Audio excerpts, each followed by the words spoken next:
guys! Welcome to my channel! Ma'am Shilin Angelos Vlog. Yan. Wala akong ibang mai-vlog. Papakita ko na lang kung how takti ng lalamunan ko. Parang may something sa loob. ngayon lang. So, ayan. Nakita niyo yung mga pinagtatanggal ko na yung aking mga Christmas decors, guys. Ayan.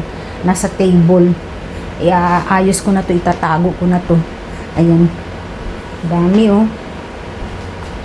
So, meron akong lagayan niya, yung storage box na yan. Yung storage box na pink. Ayan yung malaki kong storage box pinagtataguan ko. Yung iba dyan, itatapon ko na yung, isa-sort out ko ngayon. Tatapon ko na para lumuwag. Ayan. So, samahan niyo ako, guys. Ligpit ng aking mga ayan.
Ayan, tapos na guys.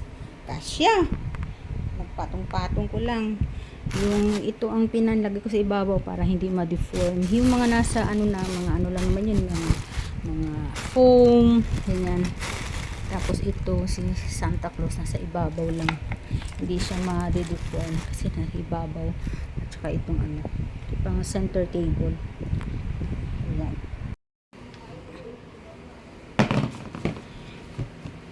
Ito ang aking storage box guys. So hindi yan mapapasukan ng ano, hindi yan mapasukan ng ipis o alikabok. Ayan. Tapos yan pagka next ngayong this coming Christmas na naman, i-vacuum ko naman yan bago ko i-vacuum ko uli. I-vacuum ko na sila para ano maganda. Hindi ko na binacuum ngayon kasi ano, tinago ko lang kasi ang dami ko pang gagawin next time na, tapos lilinisin ko na naman ulit tong storage box na to. So ito mga ito, itatapon ko na ito mga luma, ilang taon na yan. Pangit na siya tignan, para nag-fade na ang kulay niya. Yan lang guys. Wala akong ibang mai-vlog. So yan lang, nagtanggal na ako na wala na akong ano, Christmas decor dito. Yun na lang kurtina, papalitan ko yan. Magpapalit na ako ng kurtina. Yan, wala nang Christmas decor. Parang nahubaran. Parang siyang nahubaran talaga. Pero yan. Yan lang, simple lang naman ang ang ayos ng bahay namin. Nagiging makulay lang pag may Christmas decor na. Pero pag wala, yan, simple lang, ganyan lang. Ako, team kahoy, team puti ang ano ko. Yung mga black dyan, hindi ko na rin matanggal yan. Black. Kasi yun dati naming gamit. Kasi inano ko lang dito sa bahay nito kasi ang kulay dito kasi ng bahay na may white and black ba. Nung nabili namin to white and black, kaya binagaya namin nung nauso na mga team kahoy, team puti is parang aesthetic ang dating. Ayun na.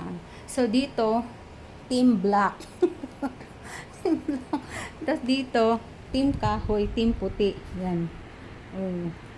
Diba? Pati yung namin, team kahoy brown. Yan ang kasi mga kakulayan ngayong 2025. So, hayaan nyo na. Basta may bahay guys. Bahay maliit pero malinis. Yan, kaya, ang problema ko lang talaga guys, itong ilalim ng hagdanan, pinag-iisipan ko yan kung anong dapat kong gawin. Palalagyan ko ba siya ng cabinet dyan? Kasi, ang pangit talaga tignan. Guys, tingnan mo na sa ilalim mo. Gusto ko ba yung maaliwalas dyan tignan? Yung wala yung table. Kaya kung naman nilagyan ng table yan, kasi kami sa bubong, sa hagdan na yan, nauuntog kami, kaya hinarangan ko ng table dyan para hindi makarating doon. Ako dati yung asawa ko, buhay pa. Ko talaga inis na talaga siya. Balak nga namin yung pagawaan. Kung bakit naman kasi dito nilagay yung yung mga wiring ng mga mga cable, mga yung TV, diyan nilagay talaga, nandiyan naka-install din. Kumbaga built-in na yan, nandiyan na yung saka ng TV, diyan nilagay. So, iniisip ko ito paggawa ng cabinet na maliit. Para yung yung pull-out cabinet ba, para maliwalas, wala ng table dyan. Wala na. Para mapakinabangan yung na yan, yung sulok na yan. Alam mo yung sulok na yan, guys? Ayun, kung anong nandun sa sulok. Gusto kong alisin yan dahil nakakapangit siya talaga.